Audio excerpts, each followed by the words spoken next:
Έχουμε μαζί μας 4 παίκτρες από την ομάδα της Αιγινέας. Θα ήθελα, κορίτσια, να μου πείτε μία-μία σιγά-σιγά ποιος ήταν ο λόγος που ασχοληθήκατε με το άθλημα του βόλεϊ. Γεια σας, με λένε Ιρένα Τσινιέρη. Είμαι 12 χρονών και ασχολούμαι με βόλεϊ πριν από μερικούς μήνες. Άρχισα να παίζω άρχισα να κάνω προπονήσεις βόλεϊ, χωρίς να ξέρω ότι αυτή θα εξελιχθεί και σε ομάδα.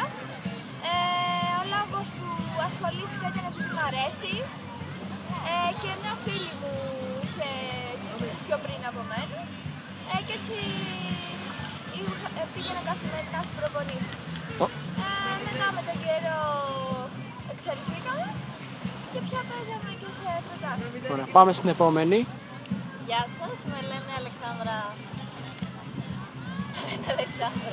Ταντάου, είμαι 15 χρονών και ασχολήθηκα με το βόλεϊ από το δημοτικό βασικά, στη Στάση Δημοτικού, αλλά μετά δεν υπήρχε ούτε ομάδα ούτε τίποτα για να παίξω και τώρα ήρθε πάλι η ευκαιρία το καλοκαίρι και ξεκίνησα γιατί μου αρέσει πάρα πολύ αυτό το άθλημα και πιστεύω ότι θα προχωρήσει κάτι.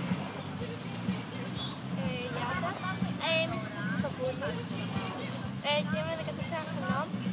Βασικά στην αρχή όταν πρώτο ξεκίνησα δεν περίμενα ότι θα μου άρεσε τόσο πολύ αυτό το άθλημα, όμως στη συνέχεια ανακαλύψα ότι είναι ένα πολύ όμορφο άθλημα. Στην αρχή έκλεισα με πολύ ερασιτεχνικά, όμως στη συνέχεια πήραμε μέρος και στο πρωτάθλημα και αποκτήσαμε νέες εμπειρίες παίζοντας με άλλες ομάδες και αυτό θα με κάνει να συνεχίσω και επαγγελματικά με το βόλεϊ. Ωραία, πάμε να σας ρωτήσω για το στόχο, πώς βλέπετε δηλαδή το άθλημα του βόλεϊ. Όπως είπες, αν το βλέπετε ερασιτεχνικά, αν το βλέπετε επαγγελματικά, αν θα διαλέξετε τις σπουδές και το βόλεϊ παράλληλα. Πιστεύω πως βασικά θέλω να μου δοθεί η ευκαιρία να συνεχίσω το βόλεϊ, γιατί είναι κάτι που αγαπάω και νομίζω θα εξελιχθεί σε πολύ καλό. Ελπίζω, δεν ξέρω για σπουδές και για αυτά, είμαι ακόμα εκ του δημοτικού.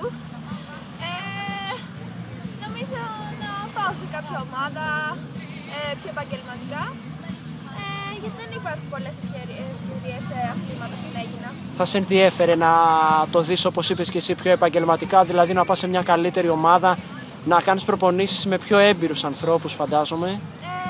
Ναι, απλά ο χρόνος μου δεν είναι τόσο πολύ για να ασχοληθώ με το άθλημα, παρόλο που κάνω θυσίες, γιατί έχουμε μαθήματα. Και δεν είμαι μόνο εγώ, είναι όλες οι αθλητές. Ωραία. Εσύ, Αλεξάνδρα? Ερώτηση.